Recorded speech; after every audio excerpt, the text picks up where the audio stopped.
लोकसभा चुनाव के पहले चरण के लिए मतदान हो चुका है और अब 2 दिन बाद ही यानी कि 25 अप्रैल को देश के कई राज्यों में दूसरे चरण के लिए मतदान होना है। लेकिन इससे पहले राजनीति भी काफी उफान पर है। जी हां, लगातार कांग्रेस हो या फिर बीजेपी, दोनों ही दलों के नेताओं की ओर से जमकर बयानबाजी की जा रही है। जहां एक ओर कांग्रेस सीएए का मुद्दा उठा रही है लगातार, वहीं दूसरी ओर देश के प्रधानमंत्री नरेंद्र मोदी ने संपत्ति और मंगलसूत्र को दिए बयान को लेकर भी अब बवाल हो गया है। इससे पहले कि हम आगे बढ़ें, आप सुनिए जरा अपनी जनसभा के दौरान नरेंद्र मोदी ने क्या कुछ कहा।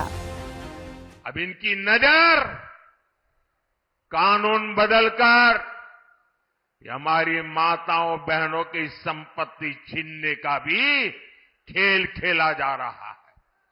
उनका मंगलसूत्र, उस पर उन लोगों की नजर है। जी हां, आपको बता दें कि देश की संपत्ति मुसलमानों में बांटने को लेकर पीएम मोदी के दिए बयान की कांग्रेस समेत तमाम विपक्षी दलों ने आलोचना की है। बयान के अगले दिन यानी सोमवार को कांग्रेस नेताओं का एक दल चुनाव आयोग के पास पहुंचा और मोदी के भाषण को लेकर आयोग के सामने अपनी आपत्तियां जाहिर की।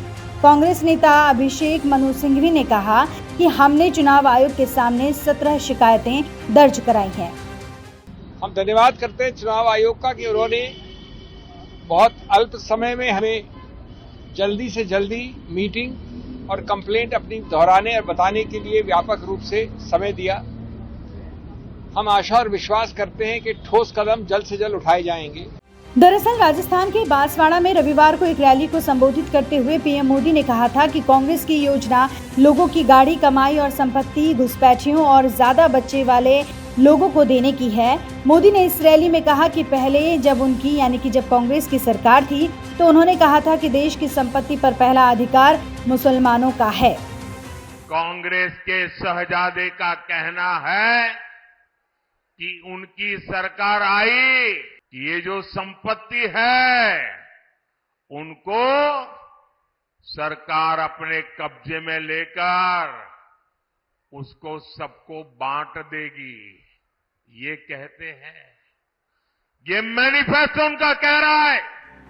वहीं कांग्रेस की ओर से जो सवाल उठाए जा रहे हैं उसको लेकर बीजेपी लगातार पलटवार कर रही है।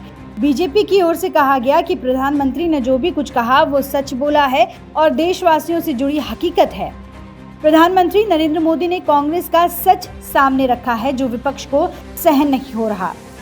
विभाजन के आधार पर सामाजिक वैमनस्यता पैदा करके परिवार के नाम पर, जाति के नाम पर, क्षेत्र के नाम पर, मत और मजहब के नाम पर विभाजन पैदा करने का प्रयास कर रहे हैं। वहीं दूसरी ओर इन तमाम बातों के बीच कांग्रेस के अध्यक्ष मल्लिकार्जुन खड़गे ने कहा कि देश को बांटने की उनकी चाल है, यानी बीजेपी की चाल है। हमारे लिए देश को कैसे आगे ले जाएं वो जरूरी है। पीएम मोदी सिर्फ वोट पाने के लिए इस तरह का बयान दे रहे हैं। ये तो डिवाइड करने की उनकी हमेशा से चाल है। कैसा कौन किसके पास हिम्मत है? अरे यहाँ तो देश को आप कैसा आगे लेंगे वो इम्पोर्टेंट है। वो छोड़कर आप हिंदू मुसलमान, शेड्यूल कास्ट, बैकवर्ड, ये सारी चीजें हर जगह आप जो कर रहे हैं ये वोटों के लिए कर रहे हैं, देश के हित के लिए नहीं। बहरहाल जल्द ही दूसरे चरण का मतदान होना है, लेकिन एक बात ये तय हो गई है कि एनडीए और इंडिया गठबंधन दोनों की ओर से ये मुद्दा बना रहेगा। नीतू गौरकिला, नवोदय टाइम्स, पंजाब केसरी।